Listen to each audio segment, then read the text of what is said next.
You have transgressed against God and consorted with sin. Find your redemption, exile, or die in the attempt. Path of Exile by Grinding Gear Games is a game I've stayed away from for a long time.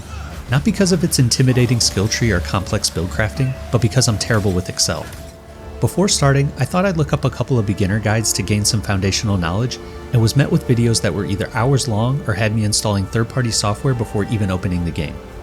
But with Path of Exile 2 on the horizon, I've been getting excited and decided I needed to give this game a shot. For some background, I'm a big fan of this style of game, having played all the Diablos, spending many conflicted hours with Lost Ark, and loving games like Hades, Baldur's Gate, and the Pathfinder series. So I decided to do something bold. I just jumped in. No build guide, no tips and tricks video, and no idea how any of this game's systems work. I want to see if I can understand and, more importantly, enjoy this juggernaut of a fan favorite. Is that even possible? Let's find out. When the game loads up, you can choose from 6 classes and a league, which I understand are seasonal modes. I want to build a paladin so I can rain down some righteous fury, so Templar seems the closest, and no idea how leagues work, so starting with the standard game. I awakened on the shore in a toga and had to fight my way through some beach zombies for gear and a weapon to whack them with. This is an 11-year-old game, and the graphics are dated, but the art direction holds up. The skill effects particularly are a little wanting, but everything else looks crisp in 4K. A tutorial does its best to explain all the basic systems, and surprisingly, the one area you'd expect a lengthy tutorial, this spiderweb of a skill tree, is absent. When you get your first skill point, this monstrosity opens up and the game just says, "Good luck, little fly. Try to make your way through this." To be fair, the skill tree is for passives like increases to your base stats, and the gems you find and slot into your gear are what set your active abilities. Sort of a reverse Diablo.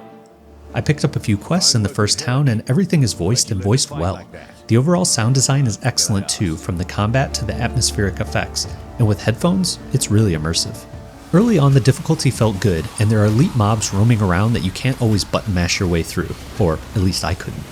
Like most RPGs, you have health and mana, and this game gives you 5 slots to allocate your potions or flasks however you want. If you like running face first into fights, you could equip 5 health flasks, or if you enjoy a more balanced life, like me, you could do 3 health and 2 mana. Flasks have tiers and rarities too, giving you things like bleed resistance on top of the health or mana regen. Hour 3 was mostly spent trying to get gear with the right combination of slots to utilize the different skill gems I found, and I realized there aren't limitations on the gems you can use, which makes me now understand how customizable the builds in this game can be. I made my way through a few more dungeons which are all dark and spooky, and throw off some serious Diablo 2 vibes. There are little challenges and elite enemies you can find too for extra rewards, and by rewards I mean more loot. There isn't the typical gold or similar for currency. Your currency is all sorts of different orbs and such that you can either use to modify your gear or trade to purchase items.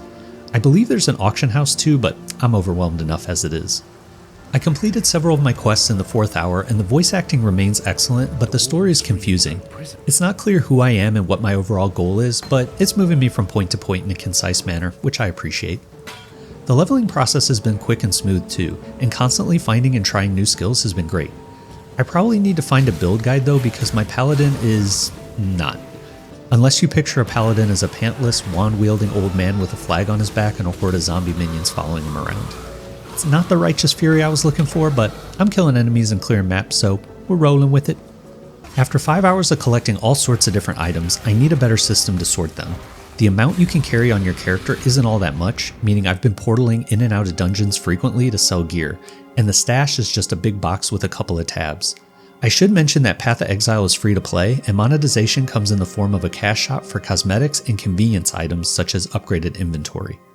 So now I'm trying to balance the massive passive skill tree, all the different active skill gems I've collected, too many gear choices, and the mess that is my inventory management. That Excel spreadsheet is starting to look pretty good. A Path of Exile 1 review in 2024? What, does this guy live under a rock?